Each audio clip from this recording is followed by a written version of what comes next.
everybody. Happy Monday, brand new week. We had a beautiful sunny weekend here in Melbourne. And despite the stage 4 lockdowns, we enjoyed some sunshine by the pool and some family time, some hair cutting time. The boys got their haircuts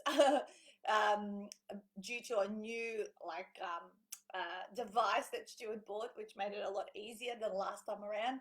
And the girls got their hair dyed and all that kind of stuff. And we mucked around and spruced ourselves up, DIY style. So I hope you guys had a wonderful weekend, no matter where you are, and you're staying safe. And certainly we can see some tiny little light at the end of the tunnel in Melbourne, where the cases are going down, down, down.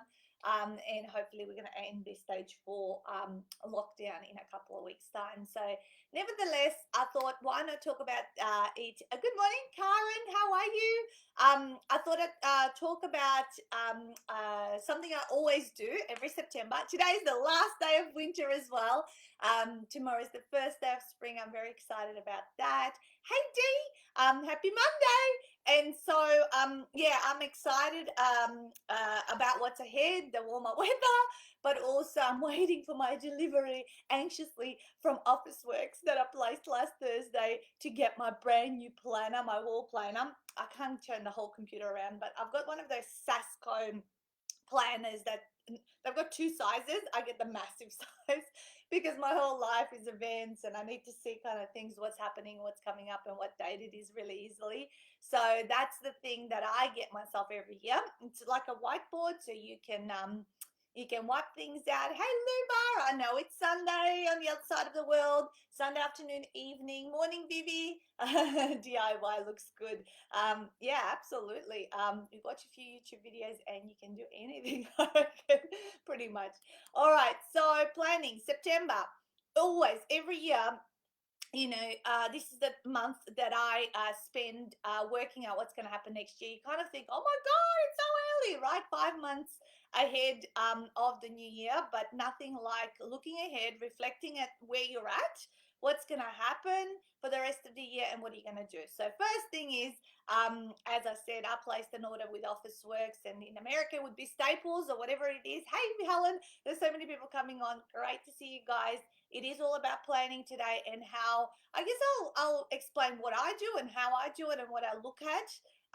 And then you can make that relevant to yourself. Good morning, Lindy, as well to you. All right, so yes, I ordered myself one of those massive Sasco calendars.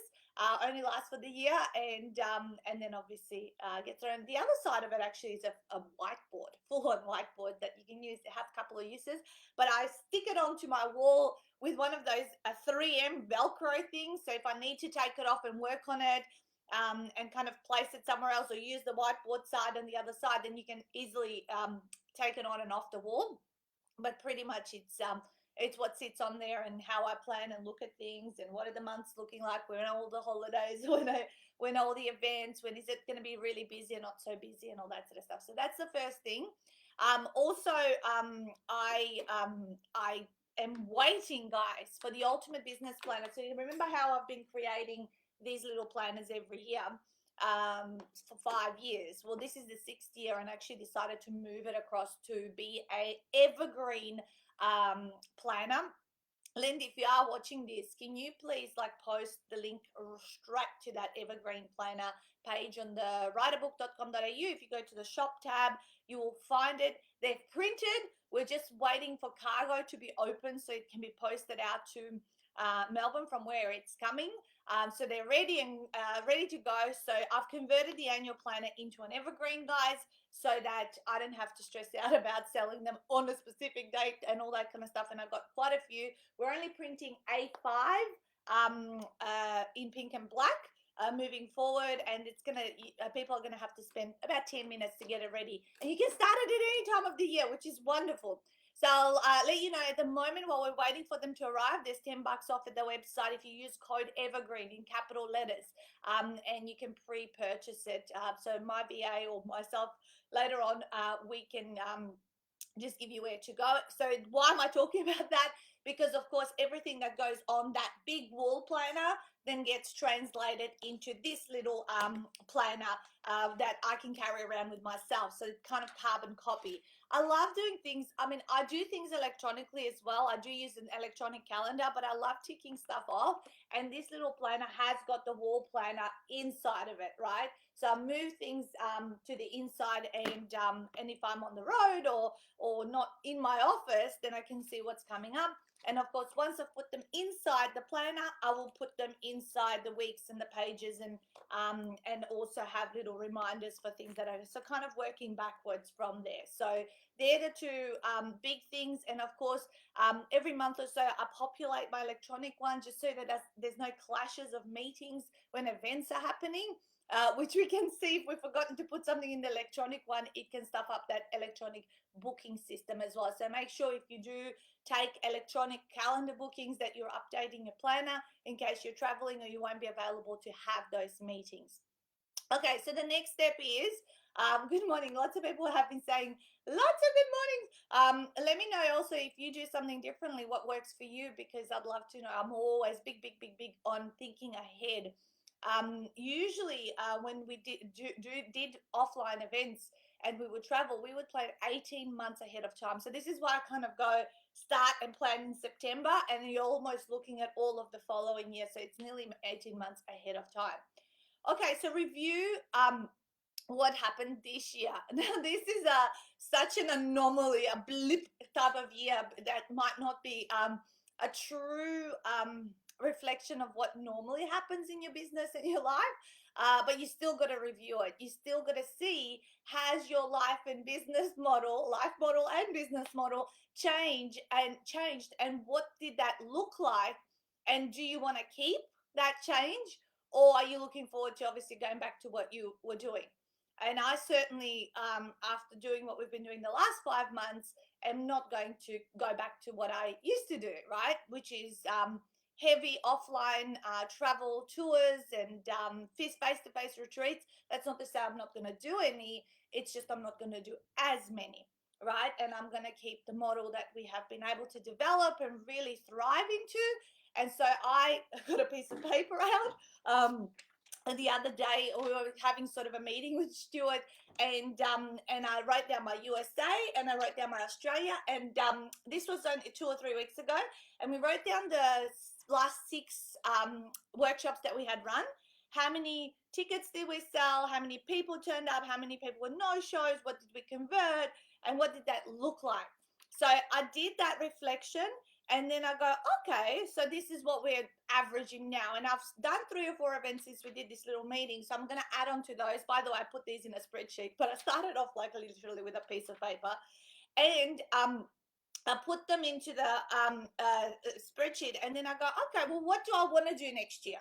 Okay, if these were my results in the last 5 months with the USA and Australia, what do I want to achieve? And how do I work backwards? What does that mean in the amount of online events I want to run, and how frequently, and all that sort of stuff? And therefore I can have a very, very firm prediction of what is likely to happen then in the future, right? So that's what you would need to kind of observe. What kind of activities did you create and do for your business? What did you what worked? What were your numbers? You've really got to do a huge reality check on what really happened. Sometimes we'd like to either over glorify what really is happening. Oh yeah, we did so great, da, da, da. But sit down and do the numbers, and it puts you right back down, going, oh, okay, maybe it wasn't as massive or whatever it is. Or you can go the other way around. Oh, I haven't been doing really well, but actually, if you sit down and do the numbers, it will. And it's saying also I plan 18 months ahead and then drill down monthly, then weekly. I have a large whiteboard for the family and also print out detailed weekly, daily schedules. I love it. Yes, I don't kind of do the scheduling printout, but yes, the big calendar is up on the wall, Annette. Okay, so review what happened last year. The next point was really look at your numbers and get a really crisp and true estimation as to what you have done and what your outcomes have been. and then figure out from all of that what is achievable and what would then be your goals and stretch goals for the following year, for 2021. And I kind of reverse engineered bits and pieces here about the US and Australia and what we're likely to do and how many retreats, online retreats, are we likely to run. And then I multiplied that out, and then got some numbers, and I go, yep, all right, that sounds like what we're currently doing. If we just keep doing it, it's going to give us this result, which is even better than this year. So did all of that and set those in the planner. I call these the pages. They're called the income stream goals for 2020. Well, for 2020 up here, there's an example, and then what the breakdown for our business would be. You basically write down, what is the income stream? So is it one-to-one, from workshops, from books, from products, from any group programs, from retreats and all that. So for us, we have books, planners, our half-day events, our publishing only projects, our retreat, and our online portal. And then I work around, okay, well, this is how many clients we would like to have or have sold in books, planners, half days, that I work around then your average sales price for that particular item, and then get your total and then add up everything to get your annual total. So there's a page in the little planner that shows you what that would look like and then what you can do for yourself. So that's what I will look at. And again, putting a little stretch, not making it super unrealistic, but putting a stretch goal, that you can aim for. And like they say, if you aim for the stars and only reach the moon, you've still gone a bloody long way. Okay, so that would be the next step. Now, let's have a look. What kind of activities need to be put into place to make it happen? Okay, so to make these goals happen, of course, you might be setting a client goal or a dollar figure goal, whatever it is. What kind of activities do you need to do to make it happen? So how do you get to those outcomes and results? For us, there's a lot of, guest speaking gigs, being a guest on podcasts, running my own half day workshop, client referrals, and, affiliate programs and things like that. So what kind of activities do you need to keep doing more of, or add on to what you're doing to achieve that goal? And therefore you need to put that in your schedule, because what gets scheduled gets done. Now, the next point I had was, has your model shifted? Maybe if your model has shifted a lot in your business, maybe plan for the next 6 months and tentatively for the following six. So what we have been doing, because it has been very unpredictable in terms of what we can do and can't do, and I'm so glad that I basically just took the leap of faith and immediately changed things the minute we could not head out to the US in March. In 3 or 4 days, everything was moved online, and from there we've been learning, repeating, and getting better and better at it.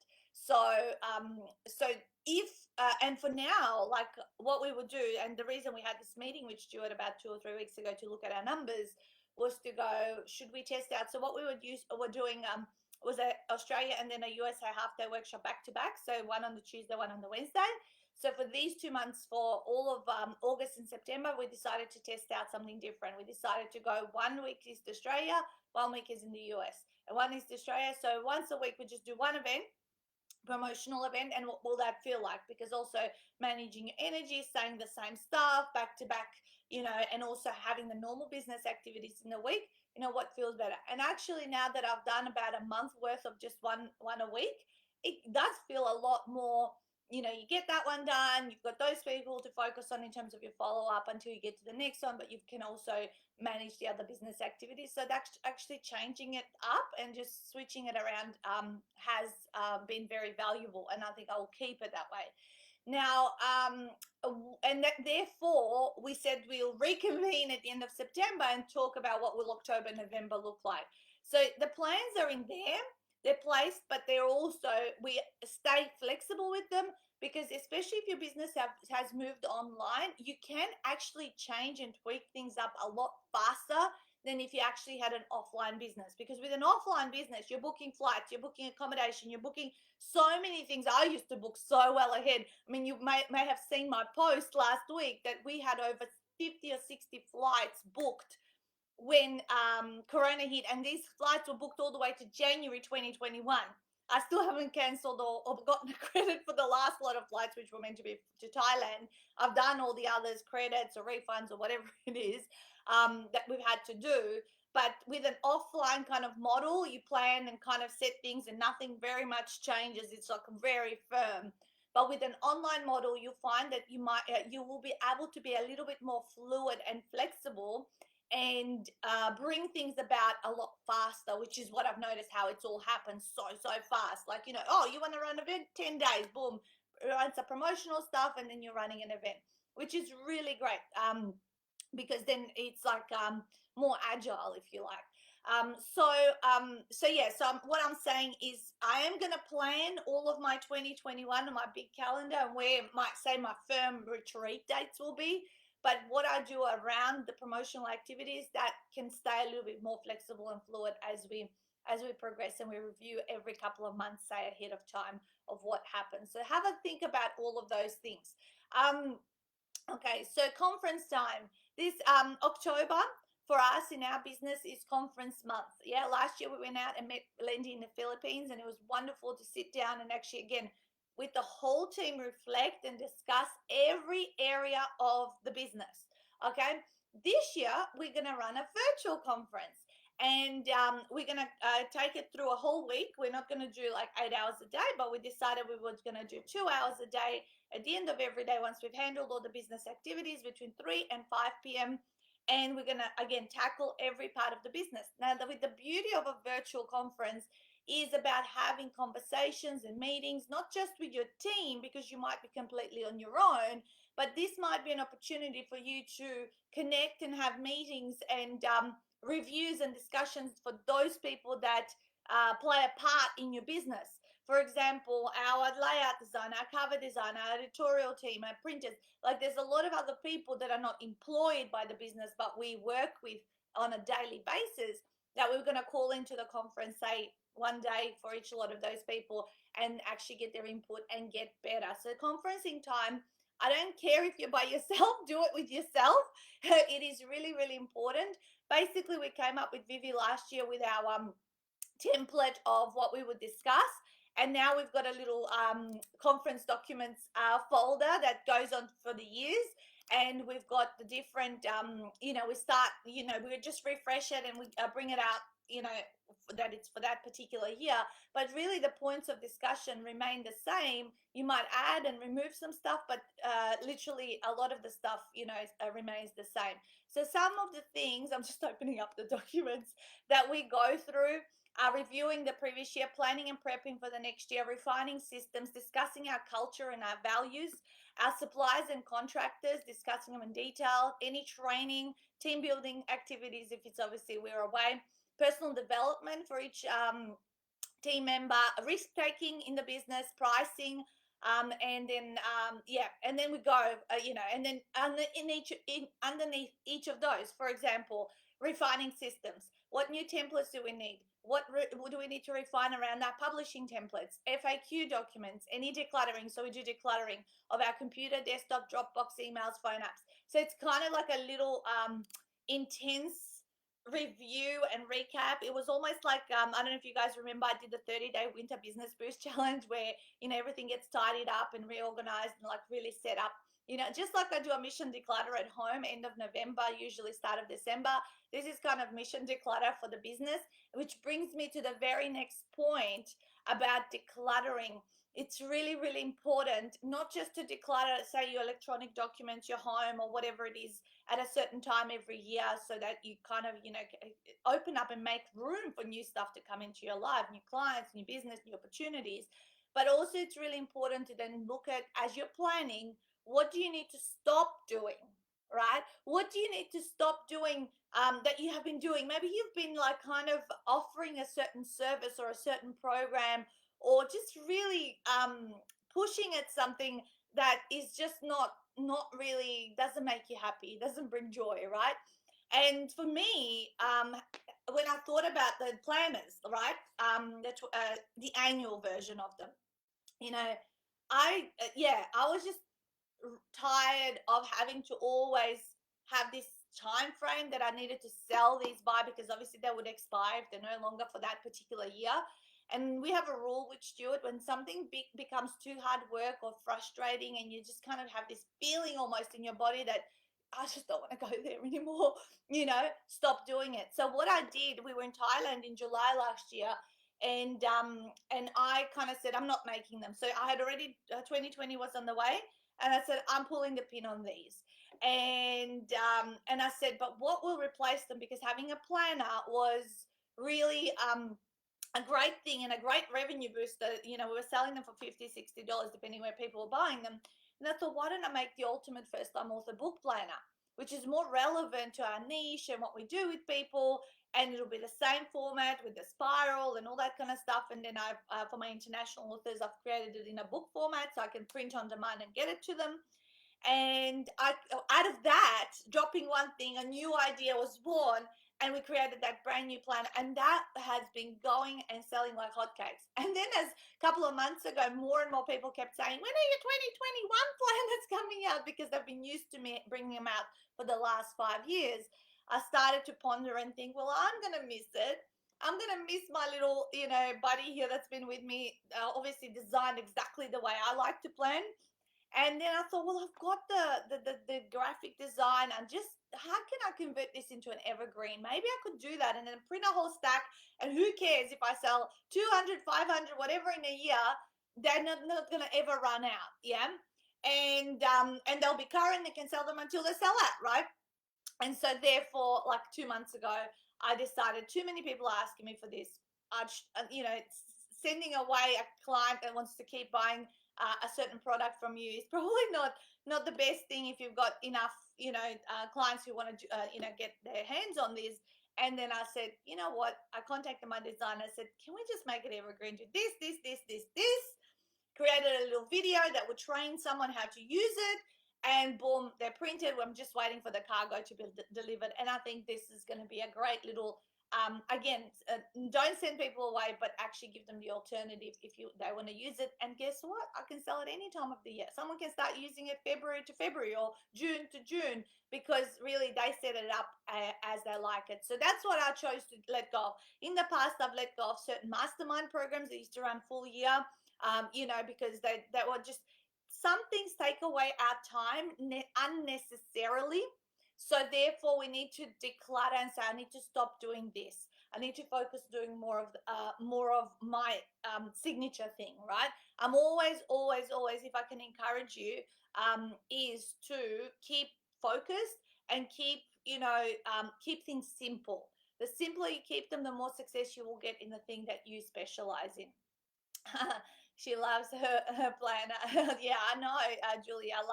I love the planner. That's why I kind of like also didn't want to let it go for myself. I said, whose planner am I going to buy? No one plans like I do. No one has it. So it's almost like I did these planners more for me, guys, than anyone else. But other people who follow me and they want to plan and like come to calls like this, they want to get access to the way that I plan. And I said, oh well, I make it for myself and I make a few spares for other people, and then we're all happy. So that's why I created the way it is. All right, so I covered off some things around what to do around conferencing time. And as you guys would know, Julie, who's on the call right now, joined our team just recently. Her official start date is not till next Monday, so 7 more sleeps, Julie. I finally got your phone activated yesterday. Oh my God, 3 hours on Telstra messaging, but it's working. I've got your new number. And so also why I wanted to bring Julie into the team right now, ahead of our October conference, is by the time the conference runs, I want it to be sort of really feel like she's learned quite a few things in the business, and now she can listen to the review and the plans and be part of that part of the year, because it's a really important one to ensure the success and us being super organized for 2021. So, we'll wrap up conferencing time. Now, training, where are your gaps? Do you need to invest in yourself to, learn, be part of a program, take a course? What is it? Where are you lacking? Are you lacking around system creation in your business? Are you lacking around your ability to sell? Are you lacking in your ability to learn a techie skill or a tool? What is it that you need to do Two, invest in yourself to get better at something. Yeah. Don't be scared to invest in yourself, because when you do, you're building more infrastructure around your business. You're more skilled. Therefore, you can then train your staff in uh, uh, further abilities and outsource more of what you do. Okay, so think about that, and you need to plan for that. Again, if you don't plan for it, you don't make the time. The months and the weeks fly by. Okay, theme for the year. Okay, this is one of my favorite things. Theme for the year. What is going to be your theme for the following year? And it could be interlinked with what you're going to be training on. So for us, we really wanted to make it a focus. It was sales. 2020 was for us sales. And basically, we wanted everyone in the team to be able to know how to speak about the products and services, and be able to, really skyrocket at a side of the business. And funny enough, the sheer fact that we've been locked down and have had to have so many online conversations, sales conversations, promotional seminars, and everyone, a part of the team, has attended all of those and has spoken to people. It's kind of came about naturally. It's funny, if you set a theme, how your mind chooses to focus. What you focus on is what you get, to the exclusion of everything else. And it's funny how it's brought about, this thing, and we're thriving in that area that is around the theme. Other times, it's the theme has been quite personal. It's at one point, it was like getting Stuart to join the business. Like, this was in year 3, I think. And then hiring a virtual assistant. Like, it was just a different theme. It's not just about I think, yes, last year's theme. So this year is sales. Last year was publishing. So last year was all about really tightening up our systems and becoming a rock solid, well-oiled machine when it comes to our publishing side of things, because it's the year before that we launched the publishing company. So we've just celebrated 2 years in that. So really, that was the major focus, to really and which we've nailed it, and we really have amazing systems and follow up in terms of what we do in the publishing side of things. So what is it? Yeah, have I thought about next year? You can ask me what is your theme next year? Not yet. We're going to discuss this at the conference and kind of get everyone's input of where we feel we need to, like, transition our focus, from the sales theme to what's our next theme. I already have one idea, but we'll think about that. All right, so theme for the year, pick that. That makes you also then have a focus and things that, you crank it up to your highest values in the business. And that's where you focus most of your time and money. Money in training, time in terms of getting better at that area. Make sure that you define your team's roles. What are the role of different team members in your business? What does everyone do? Because every year can shift a little bit, because you may be giving people more things to do. Maybe you're taking away a task from one person, giving it to another. So just redefinement of that. And if it's for you, just for yourself, guess what? Just define what you're doing, right? What you do. And as time goes on and you put on one person, you give away some of those tasks for that person, right? That's how it happens. Otherwise, at the start of the business, it was all me. It had a list of 100 things I did. I did absolutely everything. But slowly, there's different departments. Stuart's the marketing department. Vivi's the publishing. We've got Lindy into event coordination. We've got other people, right? So I don't have to do absolutely everything. And that's how it also begins. Okay? So recap, review, and update your systems, which we've already mentioned that, we should always be. This is all fluid. Our businesses are fluid. They're evolving. We're innovating. We're getting better. I have a ton of things like on my list to do this week. Even though I have so many events, I have stuff that I want to get organized in terms of what I'm planning. Risk taking in hobbies.